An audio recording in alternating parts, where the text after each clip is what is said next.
other day when I put my milk out to sour, I said I'd come back once this is sour. Well, it's sour now, so we're gonna try and work with it today. I think it smells really clean sour. Now, I had told you guys that the cream is probably gonna come on top and I'm just gonna scrape it off. So that's what I'm doing right now because that cream is too sour to use it. This is already sour enough that the whey is separating from the curds, but I'm gonna scoop the curds out. I'm gonna try and drain some of the whey off so I don't have to heat that up because we need to heat this up before we use it. And in case you ever wonder what the difference is between sour milk and spoiled milk just plain stinks. Sour milk smells clean sour. I don't know, can you tell the difference if you didn't grow up doing that or not? I have just always known how to know the difference. Now this is all that will fit in here. I still have quite a bit in here, but I'm gonna heat this up first, and you just wanna heat it up on low heat and just let it come to 110 to 115 degrees, and you want to stir it every now and then. And no, I'm not using a recipe to do this because I just know how to do it from heart, and I don't think you should need a recipe. Once you have your sour milk heated up to the right temperature, I ended up heating this up to about 125 degrees. We're gonna pour it into a cheesecloth on top of a colander. I ended up using a bucket because the whey was now fitting into that bowl. And we need to let this drain off. It's gonna take a while. It's best if you let it drain off overnight if you wanna make schmierkäse with it, which means smear cheese or spreading cheese, whatever you want to call it. You can also slice it. That's what we usually did with our curds. So I'm going to let some of this drain overnight, but I'm going to taste some of them to make sure they're good first. You can also make cottage cheese with these. This is really easy to use for cottage cheese because you just have to add salt and a little bit of milk to it. That's how I'm going to taste these to make sure they're good. And for your whey, you can either keep that and drink it yourself, or if you have a garden, it's really good to use to water your stuff in the garden, or if you have pigs, you can feed it to your pigs.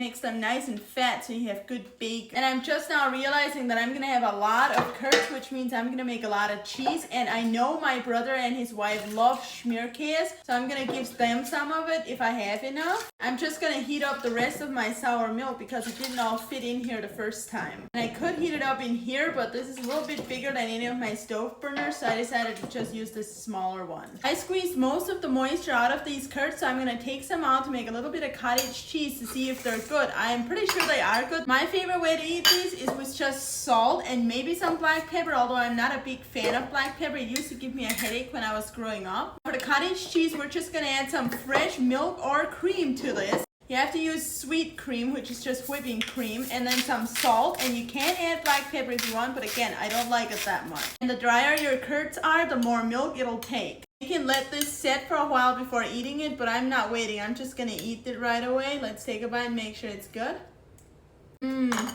Takes a little bit more salt, but goodness, that is good. That milk was soured just right. It is such a clean, sour taste. And I guess that's how you make 2-ingredient cottage cheese with just milk and salt. I also have an actual cottage cheese recipe in my Amish cookbook if you want to follow the recipe. I still have these curds left and the ones that I'm still heating up. So if you guys want me to make a video tomorrow about how to make schmierkäse, just let me know and I'll gladly make it because I'm going to be making that cheese anyways. And my cookbook that I was talking about with my recipes is on my website, which is linked on my profile. It's socialsbylavina.com. You can also just type that into your search bar in your browser, or depending what platform you're on, it might even be linked in the caption. Enjoy!